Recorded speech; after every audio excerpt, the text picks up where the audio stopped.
네, 반갑습니다. 우리가 오늘 함께 살펴볼 본문 말씀은 시편 131편의 말씀입니다. 시편 131편 1절에서 3절까지 말씀인데요. 우리 말씀이 짧죠?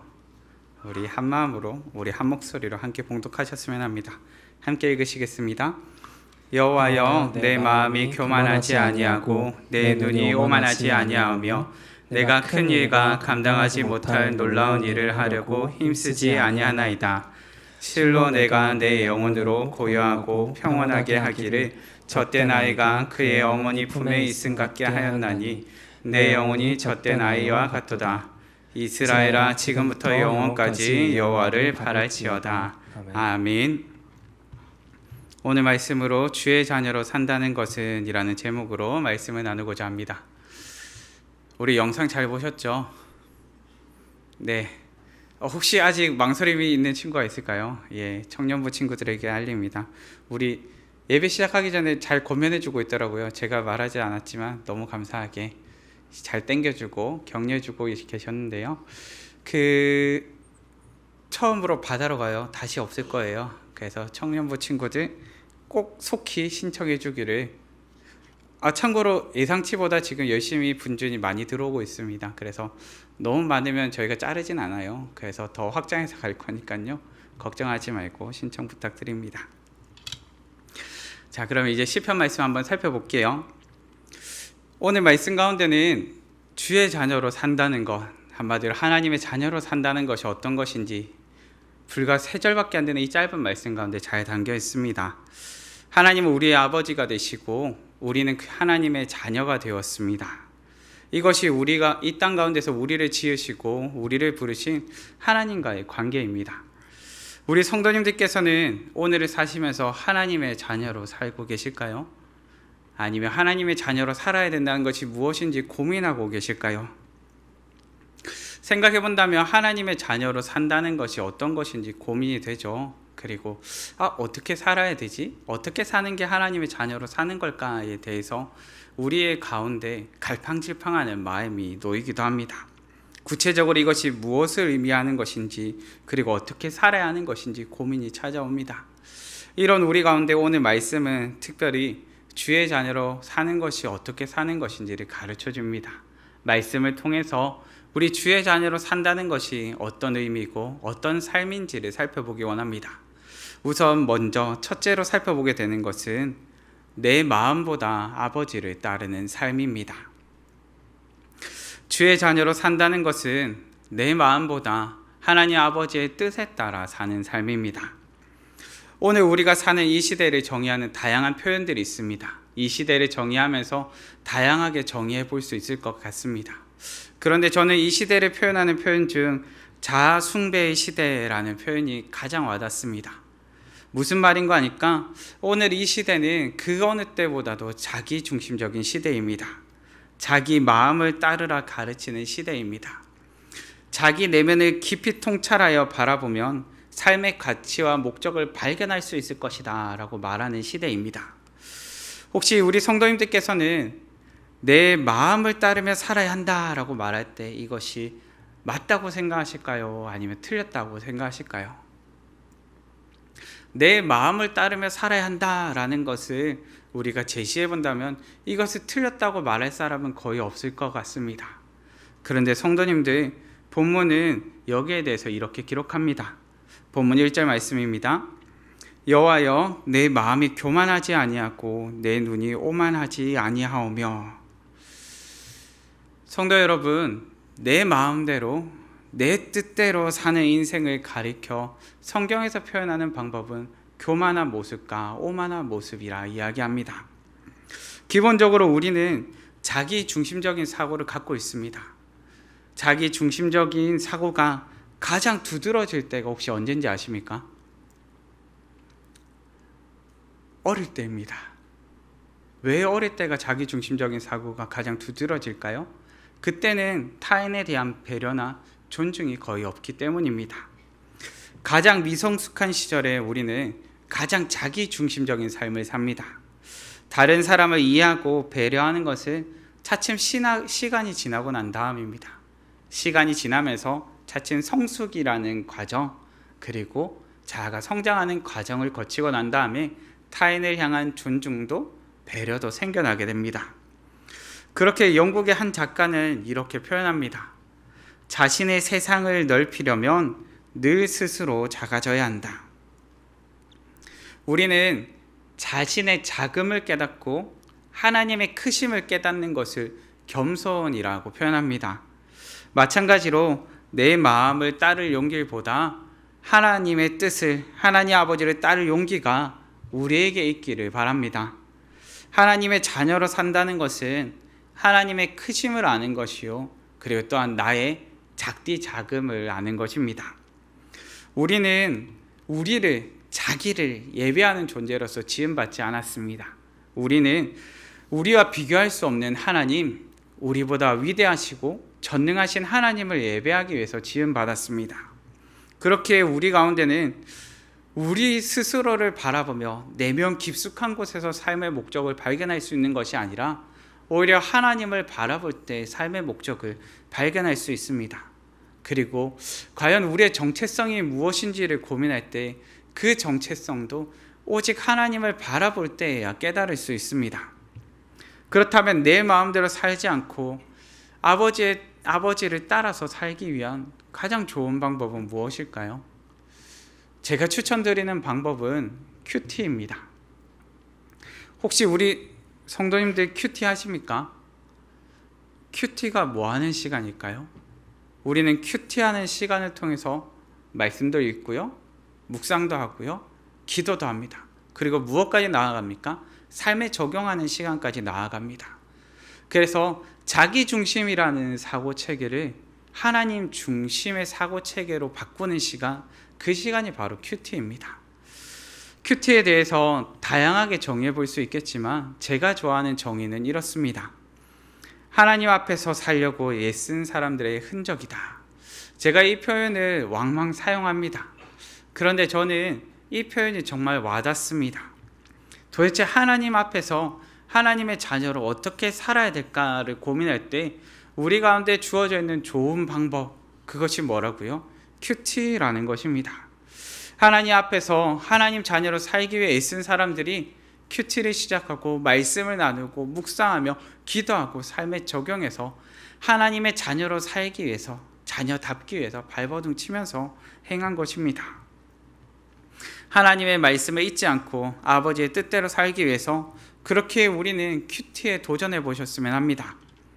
자아 숭배라는 교만과 오만에서 떠나기 위해서, 그리고 하나님의 뜻을 찾고 그 하나님의 뜻에 순종하기 위해서 큐티에 한번 힘써 보셨으면 합니다. 시간이 5분이 걸릴 수도 있습니다. 혹시 저는 큐티를 5분 만에 마칩니다 혹시 하는 친구 있으실까요? 제가 요즘 매일 영어 공부를 하고 있거든요. 그런데 영어 공부 시간이 너무 오래 했다, 이제 그만해야지 하는데 한 5분 지났더라고요. 마음이 슬픕니다. 오래 한 것 같았는데. 그런데 여러분, 사실 큐티하는 시간이 짧을 수도 있죠. 그런데 저는 여러분들에게 추천드리기를 5분이 10분이 되었으면 좋겠고요, 10분이 15분이 되었으면 좋겠고요, 적어도 한 30분의 시간을 말씀과 그리고 기도와 묵상하는 시간, 특별히 오늘 내 삶에 어떻게 적용해 볼까를 고민하는 시간을 가져보시면 좋을 것 같습니다. 그 시간을 통해서 아버지의 뜻을 찾고 두드리는 시간이 되기를 바라봅니다. 성도 여러분, 내 마음보다 아버지를 따르며 사시길 바랍니다. 주의 자녀로 산다는 것은 아버지 중심의 삶, 그리고 아버지 중심의 삶을 따라 하나님께 영광 올리는 삶으로 살겠다는 것입니다. 아인슈타인은 이와 같이 고백합니다. 자아를 벗어나 살 수 있을 때 인간의 삶은 비로소 시작된다. 내 삶, 다르게 표현하면 내 마음을 벗어나 아버지의 뜻을 따라 살 수 있을 때 비로소 우리는 주의 자녀로서의 삶이, 진정한 삶이 시작됩니다. 그렇기에 아버지의 뜻을 따라 사는 우리 되기를 간절히 바랍니다. 우리는 첫 번째 대지를 통해서 아버지의 뜻을 따르는 삶을 살펴보았습니다. 그렇다면 이제 이어지는 말씀 가운데서 무엇을 살펴봐야 될까요? 이어지는 말씀 가운데, 그렇다면 그 아버지의 사랑을 조건 없이 누리는 삶을 깨달았으면 합니다. 그래서 이어서 살펴보게 되는 둘째는 자격을 증명하지 않아도 사랑받는 삶입니다. 주의 자녀로 산다는 것은요, 자격을 증명하는 삶이 아닙니다. 자격을 증명하지 않아도 사는, 사랑받는 삶입니다. 성도 여러분, 자녀의 특징이 뭘까요? 자녀의 특징이 무엇이길래? 제가 한날 자녀들에게 용돈 주는 날이 되어서 용돈도 주고 그 자녀들에게 잠시 이야기를 나누는 시간을 가졌습니다. 왜인 거니까 첫째와 둘째와 셋째가 무언가 자꾸 아빠 요것도 더 저것도 더 엄마 아빠가 별로 해준 게 없는 것 같은데 라는 표정으로 저희를 바라보더라고요. 그래서 제가 한번 앉혀놓고 이야기를 해봐야지 하면서 이야기를 했습니다. 통통통 3명을 앉혀놓고요. 자, 봐봐봐. 엄마 아빠를 위해서 한 달 동안 엄마 아빠는 엄마 아빠를 위해서 무엇을 쓸까? 라는 것과 그리고 너희를 위해서 무엇을 사용하고 있을까를 극단적으로 비교해 줬습니다. 왜요? 엄마 아빠는요 별로 하는 게 없습니다. 왜요? 다 자녀들에게 초점이 맞춰져 있거든요. 자, 봐봐. 너는 피아노도 가지? 너는 복싱도 가네? 우와, 너는 태권도도 다니는구나. 근데 엄마 아빠는 어디 가고 있지? 엄마 아빠는 집을 지키고 있었네. 너무 극단적인 비교를 했나요? 어린 자녀들을 앉혀놓고 너무 극단적인 비교를 했죠. 그런데 이것을 말했던 이유 중에 하나는 무엇이었는가 하니까요, 너희가 무언가를 하지 않아도 너희 가운데 자연스럽게 그것이 흘러가게 되고, 너희가 무언가를 증명하지 않아도 너희가 참 사랑받고 있다는 걸 좀 알았으면 해서 한번 밤에 모여서 얘기하는 시간을 가졌습니다. 그런데 성도님들, 사실 자녀라는 관계가 그렇습니다. 생각보다 스스로가 생각이 조금 뻔뻔하지 않습니까? 다른 사람한테 가서, 옆에 친한 친구한테 가서 나 용돈 줘 하면 용돈을 줄까요? 용돈이 아니라 딱밤이 안 날라오면 다행이죠. 맞습니다. 그런데 자녀의 관계가 좀 신기합니다. 무엇인가 하니까요, 증명을 필요로 하지 않습니다. 증명을 필요로 하지 않는데 사랑받는 것이 당연하다 느낍니다. 부모와 자녀의 관계는요, 증명하는 관계가 아닙니다. 받아들임의 관계입니다. 선택의 관계가 아니고 태어나 보니까 부모이고 태어나 보니까 자녀입니다. 그런데 이와 같이 놀라운 관계를 하나님께서 우리 가운데 허락해 주셨습니다. 우리를 자녀로 받아주셨습니다. 내가 수고하고 어떤 노력을 해서 증명한 것이 아닙니다. 하나님은 우리의 아버지가 그저 되어주셨습니다. 본문 1절의 하반부에 이렇게 고백합니다. 내가 큰 일과 감당하지 못할 놀라운 일을 하려고 힘쓰지 아니하나이다. 내가 크고 놀라운 일을 하려고 힘쓰지 않아도 하나님은 우리의 아버지가 되시고 우리는 그분의 자녀가 됩니다. 나의 노력과 수고로서 증명하지 않았습니다. 그저 주님께서 우리를 받아주셨습니다. 만약에 오늘을 사는 가운데 우리 보고 하나님의 자녀임을 끊임없이 증명하면서 살아야 된다라고 한다면 우리의 삶이 어떨까요? 우리의 삶이 치열할 것 같습니다. 경쟁하듯이, 끊임없이 경쟁하듯이 치열해질 것 같습니다. 만약에 우리가 치열하게 경쟁하듯이 내가 하나님의 자녀임을 증명해야 돼 라고 살아가고 있다면 그 모습을 바라보는 아버지 되신 하나님의 마음은 어떨까요? 사실 자녀들이요, 이미 사랑받고 있는데 더 사랑받으려고 발버둥 치는 모습을 보는 부모의 마음은 어떨까요? 사실 찢어지거든요. 너무 아프거든요. 그렇게 사랑을 주지 않았나 죄책감이 일어나거든요. 하나님의 마음이 어떠실까요? 하나님의 마음이 그 모습을 볼 때는 참으로 슬프시겠죠. 성도 여러분, 우리는 이 땅을 사는 가운데 자녀로 살라고 말씀하시는 명령을 듣지 오히려 자녀답기 위해서 네가 더 발버둥 쳐야 돼 라는 명령을 받지 않습니다. 우리 가운데 자녀로서 자격을 증명하라 말씀하지 않으시고 자녀로 살라고 말씀하십니다. 자녀가 되기 위해서 더 수고해라고 말씀하시지 않고 네가 사랑받는 자녀로 살았으면 좋겠어 라고 말씀해 주십니다. 있는 그대로를 바라주시면서 사랑해 주시는 분, 그분이 바로 하나님이십니다. 제게 자녀가 태어나고 난 다음에 느꼈던 신기한 감정 2가지가 있습니다. 하나는 아무것도 하지 않아도 사랑스럽다는 것이고, 또 다른 하나는 너무 사랑스러운데 한편으로 너무 밉다는 것이었습니다. 처음에 신기했습니다. 왜냐하면 어떻게 그저 사랑이 쏟아 부어질 수 있는지 자녀를 보면서 너무 신기했습니다. 왜냐하면 자녀가 하는 것은 매일같이 먹고 자고 싸는 것밖에 없었습니다. 도무지 칭찬받고 사랑받을 만한 행위가 별로 보이지 않습니다. 만약 우리가 집에서 먹고 자고 있다면 우리는 어떻게 될까요? 쫓겨나겠죠. 그런데 성도 여러분, 진짜 신기한 게 뭐냐면요, 자식은요, 잘 먹어도 칭찬을 받고요, 잘 자도 칭찬받고요, 기저귀를 든든히 채워도 칭찬받습니다.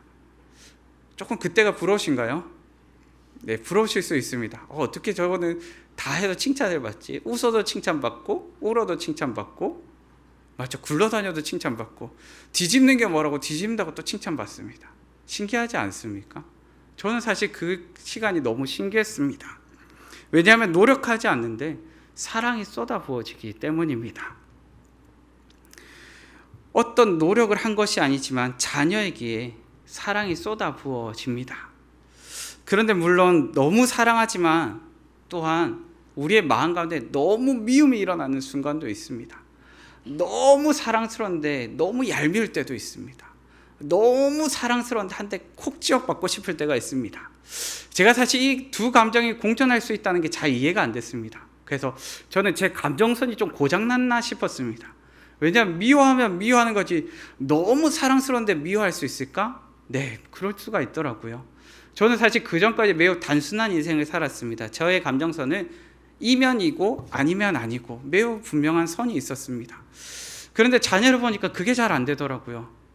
그런데 그 안 되는 이유를 곰곰이 살펴보니까 너무 사랑하기 때문에 미움조차도 너무 사랑하는 그 토대 위에서 생기는 것이기에 이것이 참 놀라운 감정선을 형성함을 알게 되었습니다. 너무 사랑하기에 미움보다 사랑이 우선하고 그 어떤 감정보다 사랑하는 감정이 우선하기에 이것이 공존할 수 있음을 깨닫게 되었습니다. 성도 여러분, 우리 주님은 내가 큰 일을 하여야 칭찬하시고 내가 놀라운 일을 행하여야 인정해 주시는 분이 아니십니다. 그저 나의 존재 자체로 나를 사랑하시고 나를 귀히 여겨주시고 나를 찾아주시는 분이십니다. 혹여나 내가 더 잘 살고 더 수고하고 더 인정받기 위해서 스스로에게 무거운 짐을 두면서 혹시나 살아가고 있다면 그 무거운 짐을 주님 앞에 내려놓기를 바라봅니다. 그 자녀로서 사랑받고 있음을 깨달으시기를 바라고 그 어느 때보다 나의 마음 가운데 충만함으로 나를 붙드시는 그 하나님의 사랑의 따스함을 경험하시는 우리 성도님들 되시기를 바랍니다. 우리는 본문을 통해 주의 자녀로 산다는 것이 어떤 것인지 살펴보고 있습니다. 먼저는 내 마음보다 아버지의 뜻을 따라 아버지를 따라 살 것을 살펴보았고요. 두 번째로는 자격을 증명하지 않아도 사랑받는 삶임을 알게 되었습니다. 자격 없이 사랑받는 삶을 알았다면 이제 우리가 누릴 수 있는 진정한 유익은 바로 아버지 품 안에서의 안식입니다.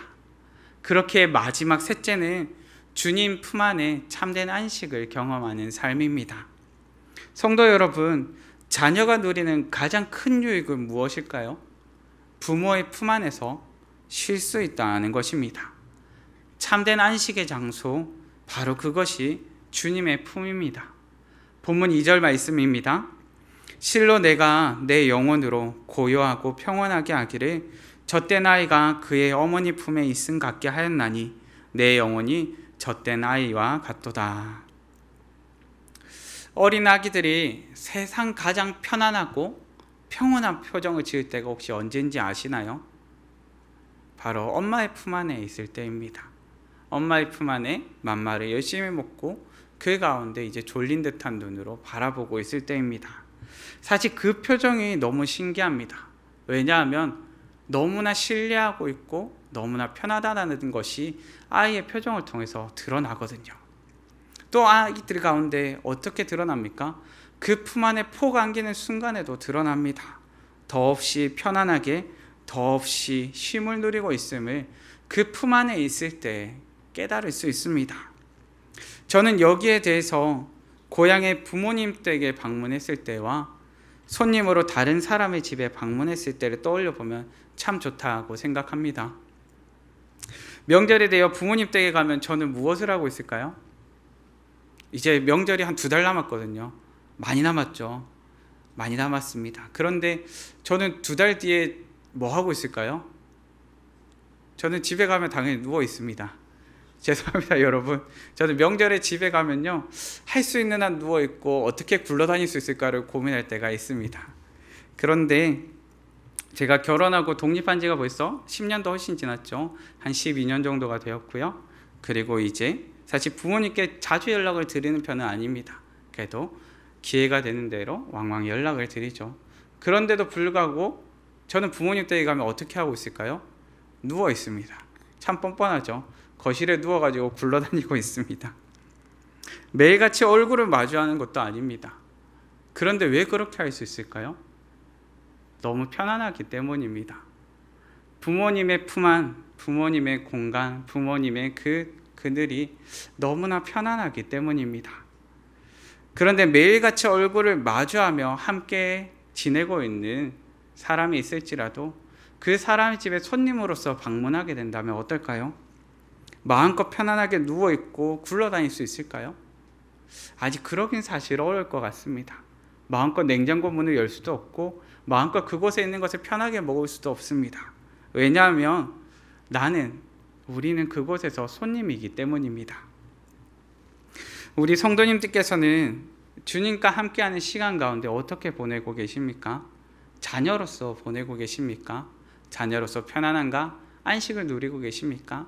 아니면 손님으로서 그 가운데 거하고 계십니까? 히브리서 4장 말씀에는 주님께서 베푸시는 안식과 상관 있는 사람과 상관없는 사람에 대해서 이와 같이 기록하고 있습니다. 히브리서 4장 1절과 2절 말씀입니다. 그러므로 우리는 두려워할지니 그의 안식에 들어갈 약속이 남아있을지라도 너희 중에는 혹 이르지 못할 자가 있을까 함이라. 그들과 같이 우리도 복음 전함을 받은 자이나 들은 바 그 말씀이 그들에게 유익하지 못한 것은 듣는 자가 믿음과 결부시키지 아니함이라. 여기서 말하는 안식은 참된 안식이요 영원한 안식과 관계된 표현입니다.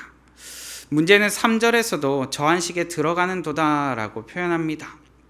여기서 안식에 들어간다라는 표현이 중요한 것은요, 이 안식이 먼 미래에 들어갈 것을 표현한 것이 아니라요, 현재 진행형으로서 쓰였기에 중요합니다.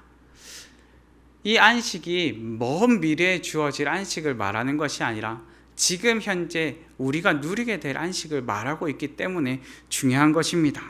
죽고 난 다음부터의 안식이 아니요, 현재 주님과의 관계 가운데서 이 안식을 누릴 수 있고 너희가 누려야 된다라는 것을 가르쳐 주기 때문입니다. 우리는 복음을 듣고 믿음으로 그 안식에 들어가게 됩니다.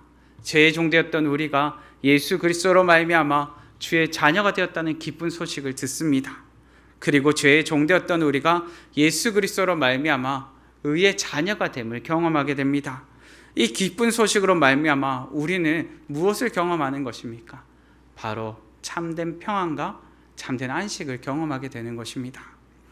여러분, 우리 가운데는 살아서나 죽어서나 참된 위로가 있습니다. 그리고 참된 소망이 있습니다. 그것이 무엇입니까? 우리 가운데 우리 주님께서 내가 살아서나 죽어서나 안식을, 쉼을 베풀어 주신다는 것입니다. 우리가 우리의 아버지 되시는 하나님을 신뢰할 때 우리는 어린 자녀가 엄마의 품 안에서 한없는 평안을 누리는 것과 같이 우리 주님 품 안에서의 쉼을 경험하게 되는 것입니다.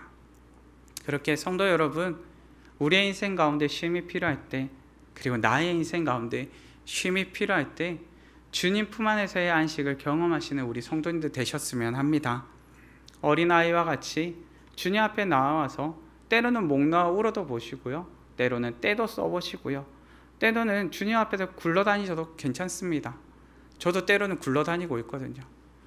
때로는 이불킥도 합니다. 왜요? 주님 앞에서도 이불킥 하는 순간이 오더라고요. 때로는 이불킥 하면서도 고백합니다.